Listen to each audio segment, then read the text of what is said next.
A esta hora de la mañana damos la bienvenida en los estudios de Guayaquil a David Salomón, exdirector técnico del laboratorio de la Agencia de Regulación, Control y Vigilancia Sanitaria, ARSA. David, buenos días, bienvenido al programa. Janet, muy buenos días. Muchísimas gracias por tenerme aquí. Bueno, lo mencioné como exdirector de ese laboratorio de control en el ARSA porque usted fue despedido hace pocos días. Y quisiera saber por qué fue despedido, que ahí es donde está el punto y el centro del tema del que vamos a conversar.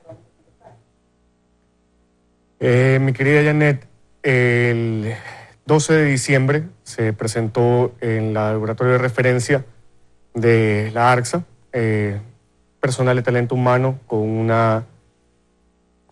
el cese de mis funciones. El motivo principal, a mi parecer, tiene que ver con una solicitud hecha desde la máxima autoridad en el cual se solicitaba de que se apresure, se dé un apoyo, se haga una liberación rápida de unas vacunas, dos lotes de unas vacunas de influenza. Estas vacunas, dentro del proceso de liberación de lotes, que es donde se debe verificar y garantizar la calidad de las mismas, y tienen un grupo de requerimientos que deben cumplir absolutamente todos estos requerimientos para que sean aptas para su uso. Habían sido ya identificado un problema durante la inspección referente al etiquetado de las mismas y eso generaba una problemática y por lo tanto, a mi criterio, la liberación era algo no oportuno o algo que no debía darse. Eso generó evidentemente conflictos con las demás autoridades y posterior a eso fui notificado. Ahí, de lo que yo conozco, y corríjame si me equivoco, hay dos problemas. El uno, que efectivamente, y se filtró la información de que en diciembre, como todos los diciembres, llega un problema de que hay un incremento del número de casos de distintas gripes y de H1N1. Por eso, las vacunas debieron estar ya listas para ese momento. Pero, ¿qué fue lo que pasó? ¿Por qué le estaban pidiendo a usted que haga un proceso acelerado para que las vacunas que estaban en el aeropuerto de aquí de Quito puedan ser liberadas y puedan ser distribuidas a los distintos centros de salud del país? ¿Cuál es el problema original, digamos, el primer problema que generó esta demora? Como bien se sabe, en el Ecuador la temporada o a partir de diciembre se caracteriza mucho por lo que haya brotes de influenza. La influenza tiene hasta ahora por el CDC declarado, o sea, mencionado 18 subtipos. Hay H1N1, H1N2, H3N2, etcétera, etcétera. Y por lo tanto, una de las medidas que debe tomar las autoridades de salud es el coordinar de una manera estructurada y de manera previa, ¿ya?, el traer estas vacunas tanto a nivel del sector público como el sector privado. Tienen empresas también que distribuyen a lo que es al sector privado que también trabaja en salud y el sector público. Estas vacunas, las campañas de vacunación deberían realizarse antes del mes de diciembre para que cuando llegue diciembre y se produzca el brote de este virus o de estos virus, la población ya se encuentre protegida, ya esté inmunizada. ¿Ya? Entonces, tenemos también un poco lo que es la cultura ecuatoriana, a veces de dejar todo para última hora. En el caso de lo que es la red de salud pública, existen problemáticas mucho más allá de solamente lo que es cronogramas, sino tiene que ver también con el espacio que está definido para almacenar las vacunas, lo que los lleva también a que tienen que hacer adquisiciones de puchito en puchito para poder ir administrando, ya que no hay los espacios definidos. El mantener una trazabilidad a nivel del transporte, el almacenamiento, respetar las cadenas de frío, todo ese manejo y esa coordinación entre la red de salud pública y las empresas privadas es algo que repetidamente no se ha logrado todavía, en mi conocimiento, develar o resolver de una manera óptima para disminuir riesgo hacia la población. Entonces, esa es una de las principales donde empieza básicamente esta problemática de tener que acelerar o no acelerar un proceso o verificar hasta qué punto cumple, no cumple, etcétera, etcétera. En resumen, las vacunas no se compraron a tiempo y por eso llegaron ya tarde al aeropuerto de Quito y necesitaron un proceso acelerado para poder liberarlas, lo cual implicaba correr determinados riesgos. ¿Es correcto? ¿Las compraron tarde? Yo fui funcionario del laboratorio de referencia de ARSA y mi responsabilidad era el control de calidad de estas vacunas. ¿Cuándo fueron adquiridas? Si eran solo para el sector privado, si eran del privado para el público. Esa información en detalle no la tengo yo, no me compete, no me corresponde. Ahí sí, lo que sí puedo decir de que efectivamente hubo alguna problemática, las vacunas estaban en diciembre todavía en bodegas, ya había un brote de influenza y había presiones políticas desde diferentes autoridades hacia mi persona para que se realice la liberación cuanto antes. Eso es básicamente lo que te puedo yo transmitir. Antes de hablar de las presiones, quisiera que abordemos el tema de cuáles eran los problemas identificados en los lotes que estaban esperando, lotes de vacunas para H1N1 que estaban esperando en el aeropuerto y que se necesitaban de urgencia para ser repartidos en el país. Hay un informe de la Zonal 9 del ARSA que determina cuáles eran esos problemas sobre los que usted tenía que analizar para poder darle su firma y ver si las vacunas pueden entrar o no. Y si me pueden poner el cuadro 1, por favor. Y ahí vemos el primer problema, y es que el informe dice que se evidencia discrepancia en lo declarado en excipientes. ¿Qué quiere decir eso, David? ¿Cuál es el problema en concreto? Voy a poner un ejemplo o una analogía, primeramente. Digamos de que el Ministerio de Educación o algún ministerio o alguna entidad hace una adquisición de 2 containers de Coca-Cola y que la Coca-Cola llega al Ecuador con una etiqueta azul en vez de una etiqueta roja, y eso va a ser distribuido a los consumidores. Uno como consumidor, sea que lo vaya a adquirir en una tienda, en un comisariato o en un lugar, al identificar que el aspecto de este producto no es al que uno está acostumbrado, uno automáticamente siente un rechazo hacia el producto y dice, algo ha pasado aquí. En el caso de los medicamentos o de las vacunas, el etiquetado es una de las primordiales evidencias que permite detectar falsificación o adulteración de un producto. El etiquetado tiene que ir acorde a lo que se registró para la obtención del registro sanitario y lo que, valga la redundancia, ¿ya? Y debe estar conforme a esto, debe ser contundente. O sea, si yo registré una etiqueta de color rojo con las letritas X y Z, tal cual. En cuanto a la información de los excipientes, un excipiente a nivel médico es el vehículo que lleva el principio activo hacia el punto específico para que ejerza su acción farmacocinética. Al estar declarado un excipiente diferente en la etiqueta, eso identifica o se traduce en que el producto ya no es seguro o eficaz porque genera una duda ya referente a la procedencia del producto, referente a que si se lo fabricó de acuerdo al protocolo de fabricación que está registrado en la agencia, de que si los controles de calidad elaborados son los correctos, cuál es la información referente a la proveniencia de ese excipiente, cuál es el fabricante, quién lo proveyó, etcétera, etcétera, etcétera. La información que se quiere y se revisa en el proceso de liberación del lote se da para garantizar de que el producto que se está brindando a la ciudadanía, sea la empresa pública o privada, sea una adquisición de MSP o independiente, toda vacuna ingresada al país debe pasar por una liberación de lote a lote. O sea, yo traigo lote A, B, C, los 3 lotes tienen que liberarse. En el país, cuando era funcionario del laboratorio de referencia de ARSA, se implementó esto, porque esto no se hacía antes del 2016-2017, a partir de una recomendación de la OPS, la Organización Panamericana de la Salud, se implementó y se hacía tanto análisis documental como análisis laboratoriales. Cabe recalcar que la falta de recursos en general del Estado llevaba a que no se pueda hacer análisis laboratoriales de todos los lotes o de todos los productos biológicos que ingresaban, lo cual se hacía una planificación y en base a eso y el riesgo se determinaba cuáles analizar o no.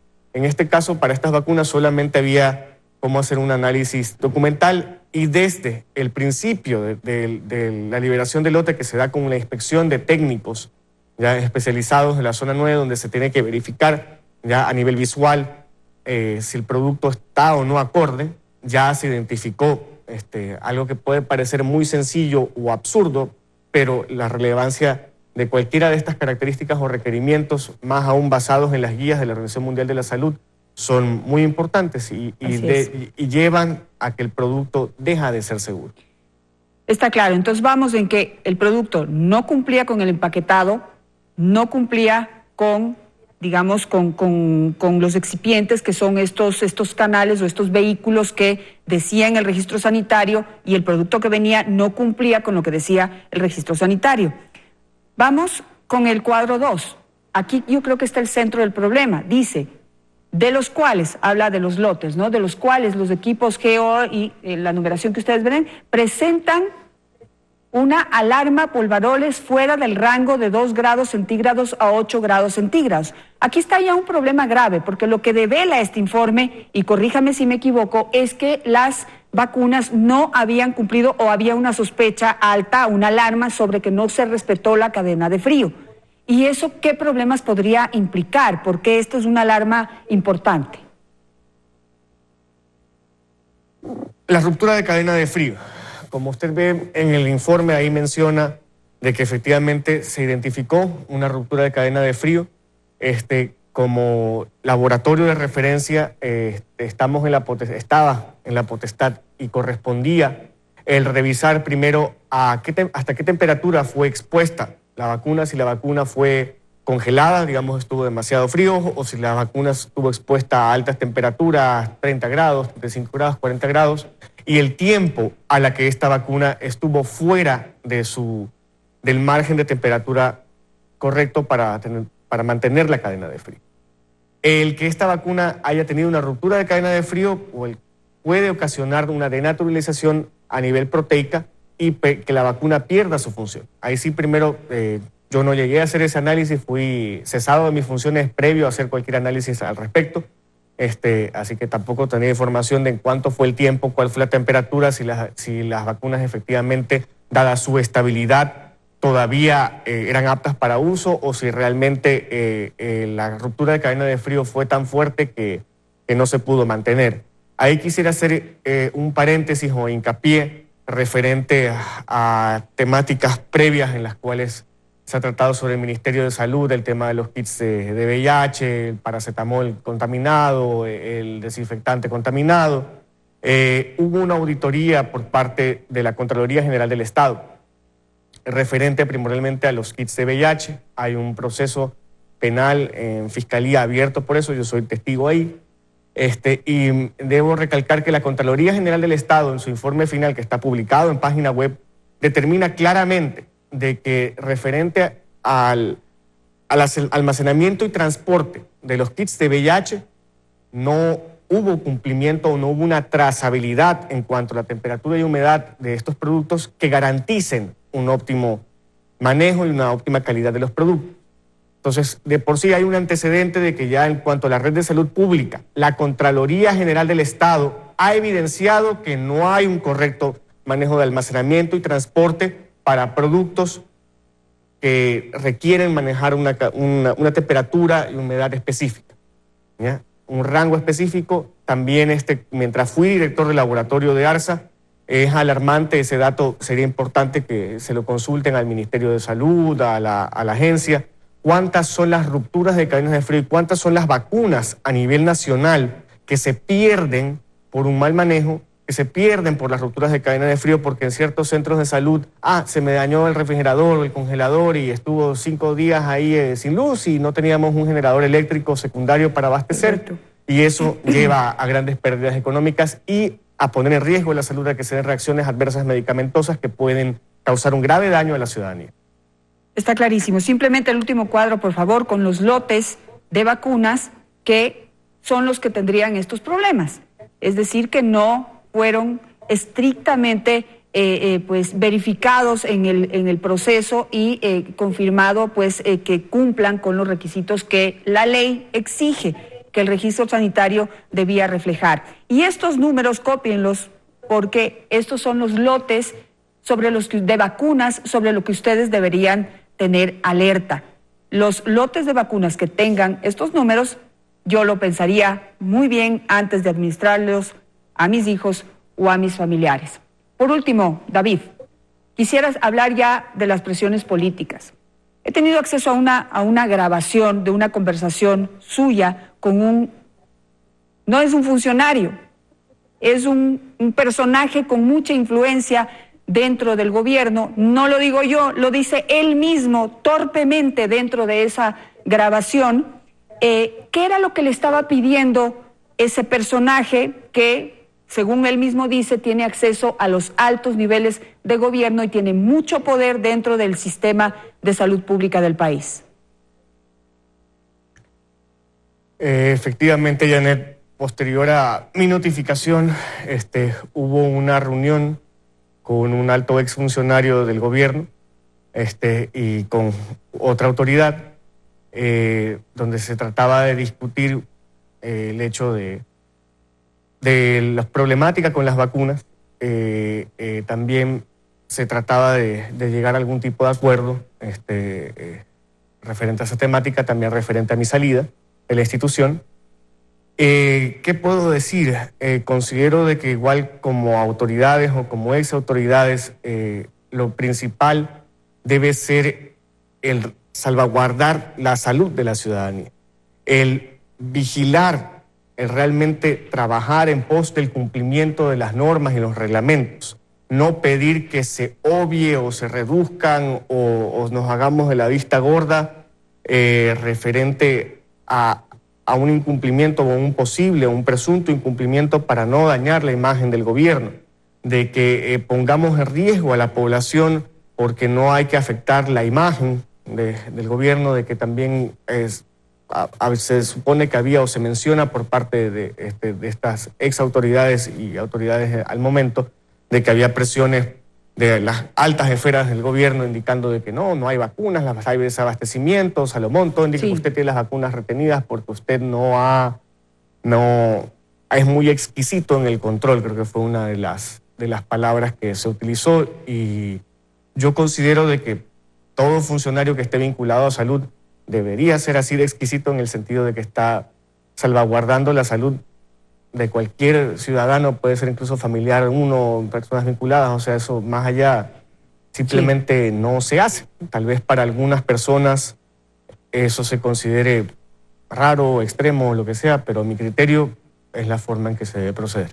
Durante esa grabación, este personaje dice que él lo que más desea es que sus nietos y sus hijos estén súper bien protegidos y tengan acceso a esta vacuna. Pero si no se cumplen los procesos, ¿cómo va a garantizar eso? El riesgo de administrar a la población una vacuna, en este caso, que no ha cumplido con los procesos, es realmente alto. Hoy, digamos, estamos viendo que tarde o temprano la justicia recae sobre aquellos funcionarios públicos que no cumplen al pie de la letra con su deber, que es proteger a la población, no proteger a ningún funcionario ni a ningún gobierno en particular.